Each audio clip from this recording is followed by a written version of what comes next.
I would just like to say that the premise alone for Maledicto I found to be thoroughly entertaining. Doon pa lang reading the script, nahook na talaga ako. Kasi to boil it down, it's a story of a skeptic exorcist paired with a very devout nun who happens to be a clairvoyant or a charis na nakakita. So din yung dynamic ng believer and non-believer both try to tackle these paranormal cases, like these cases of possession. Kaya yung palang nabasa ko lang yung script, ma-hook ka na talaga into the meat of the story. Like Father Javi is not just a priest. When he was already a psychiatrist beforehand, who came from a very, very religious family. So he was being groomed by his mother to be a priest. And he was very resistant towards it. Until nagkaroon ng illness yung younger sister niya, na-convince yung mom niya na possession nga. But he thought it was just drug abuse and lashing out. Siguro dahil sa strict environment na pinalaki nila. So, dinicide niyang kupkupin yung younger sister niya to personally look after her. Tinas niya sa sarili niya. Kaya nung nag-fail siya, tsaka siya pumasok sa priesthood into the cloth to try to understand something na hindi niya maintindihan. Siguro mahirap sigurahin, mahirap sa ego niya na namatay yung younger sister niya dahil sa kanya. So, he tried to understand it. Kung totoo nga ba na na-possess yung kapatid niya o kung droga lang ba or other types of maybe it's an undiagnosed psychosis or mental illness. It was maybe a few months before exorcism and possession movies suddenly blew up. But at the same time, anticipating that, I wanted to do something different because a lot of the possession movies done both in the West and here tend to focus on the actual possession, the demon, the theatrics of possession.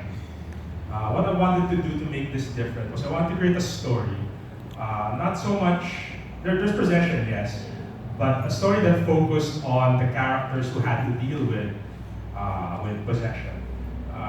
The movie is a horror thriller. The original pitch, I characterized the concept as a horror procedural. What is a procedural? Procedural is something like CSI or NCIS, wherein you dealt with the process or the procedure of dealing with certain phenomena. And I wanted to highlight the people who had to deal with exorcism, with the demon, and especially the contrast na you have this ancient phenomenon that still captures the imagination in an age of science, and that there are people who are trained and who have procedures to deal with this supernatural phenomenon in this day and age. So I wanted this to be about the characters, about the procedure of exorcism, and about the experience of being possessed. In that way, that's how I want to differentiate this story from all the other possession and exorcism movies out there. Because you say that you wrote it with the characters in mind, like how they react in these types of situations. But reading the script and actually having done the movie, I found that the lore of it and the world building was very thorough.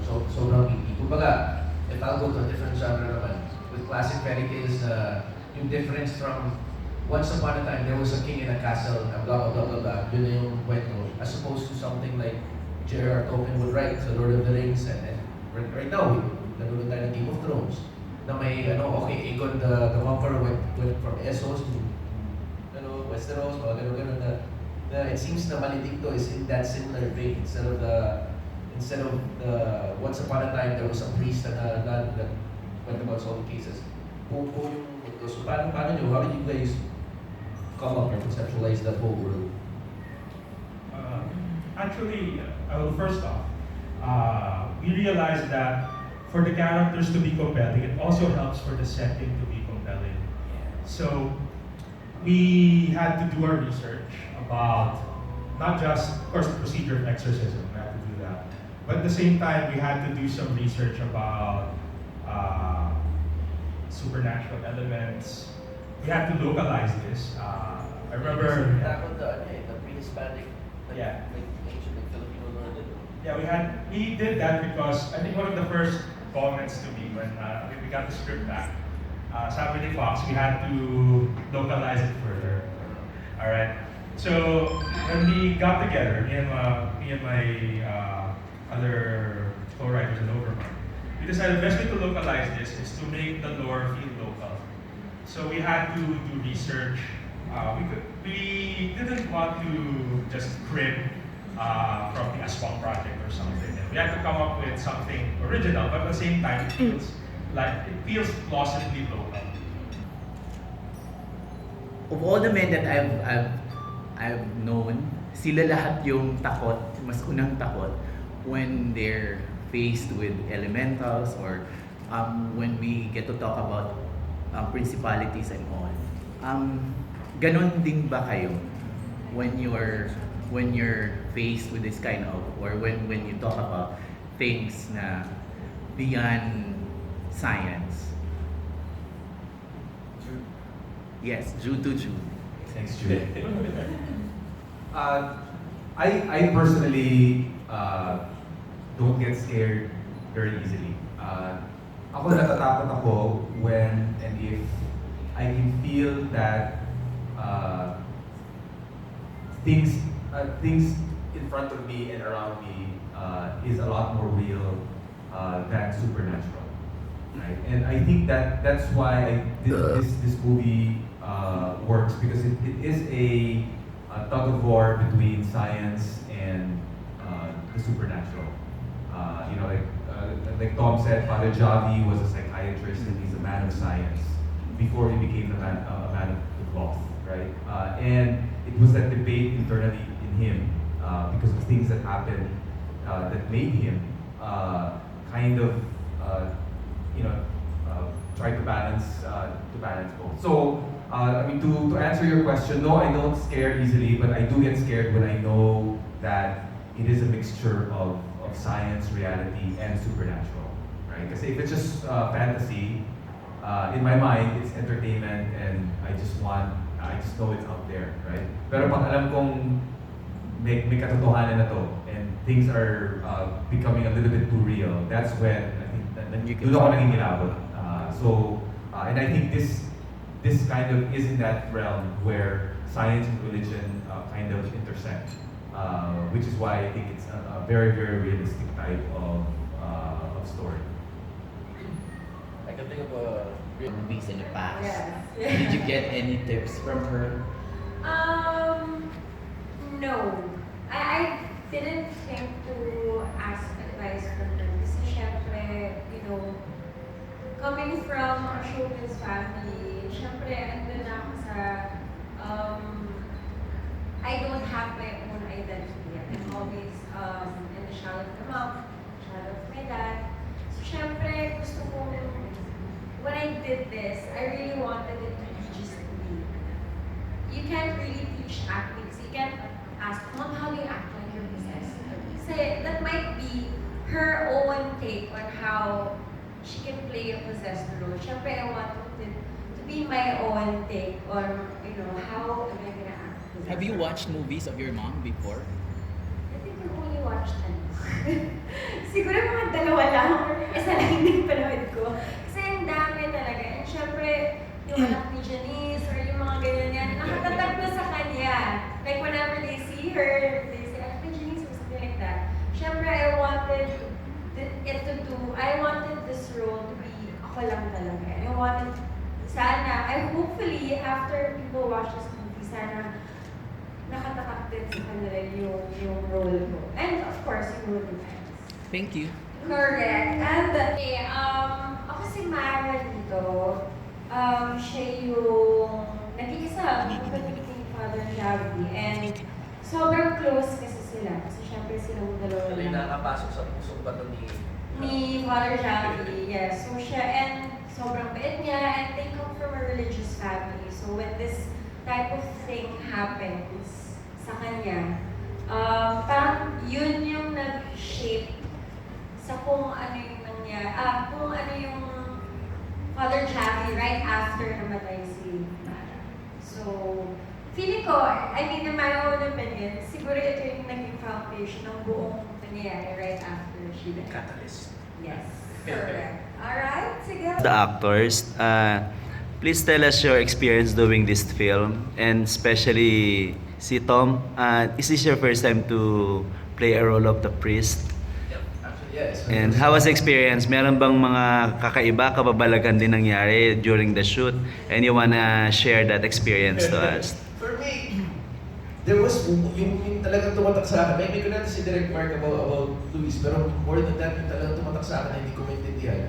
Nag-shoot kami sa isang abandoned na school dahil nasunog noong 2008. Nasunog ginawa. Actually, yung nakita ko sa trailer, nung pumasok ako na naka-brown jacket, ano yun, isang classroom na pinagpukang ng bahay.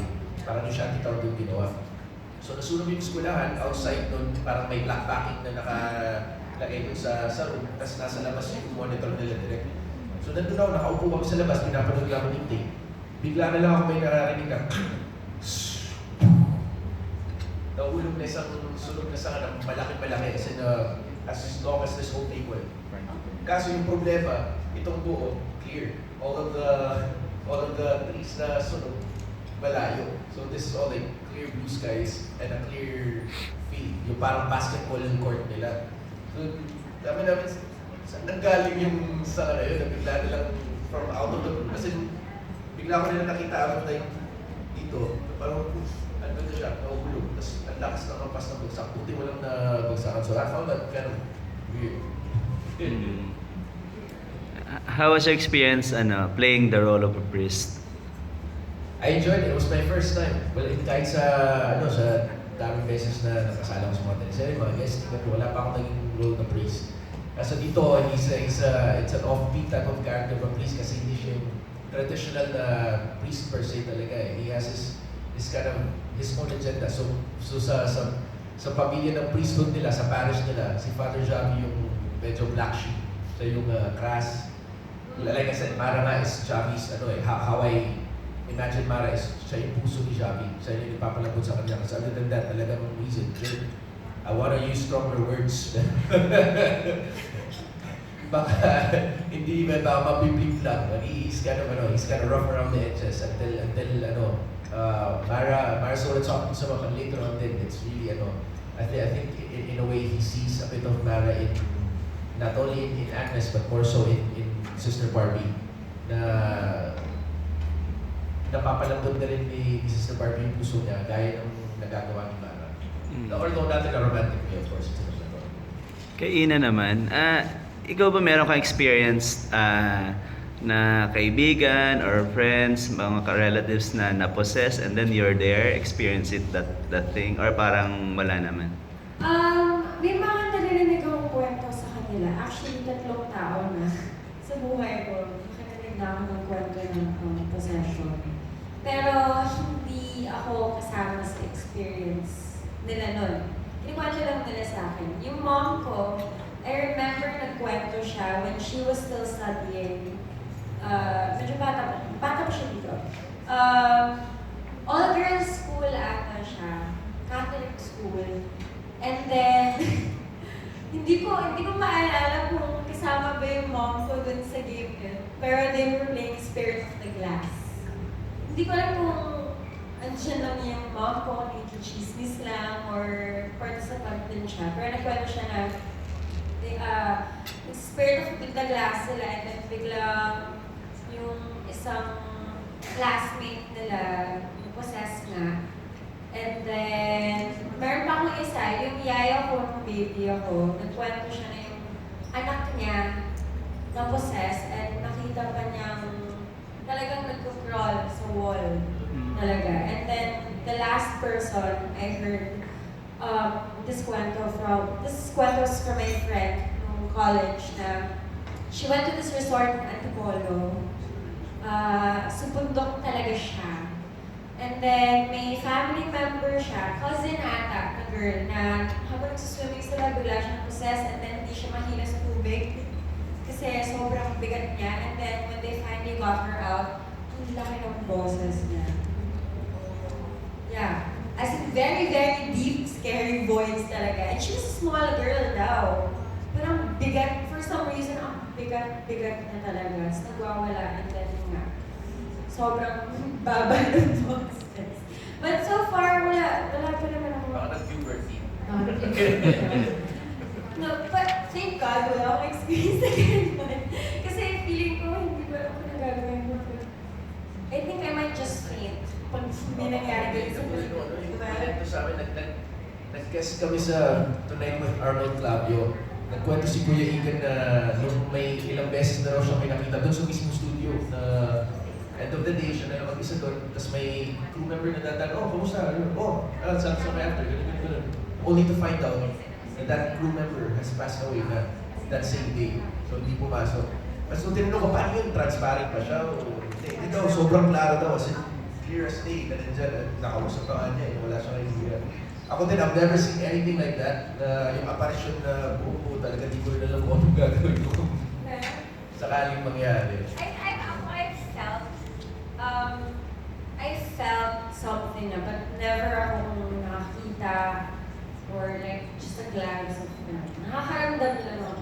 Or yung makita. Okay, last question to Sir Jude and to the writer. Alam naman nating once we do yung ganitong klaseng film, medyo may mga supernatural thing will happen on the set. How you make sure that safe yung pag-create nyo ng film na walang medyo matatakot or magkakaroon ng real possession? Kasi this is a supernatural thing, di ba? Yan.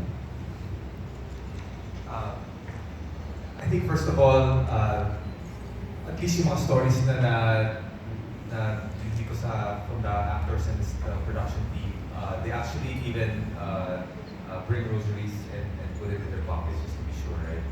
But on our end, because this was a 20th Century Fox production, so this is actually part of the list of production projects for the global 20th Century Fox.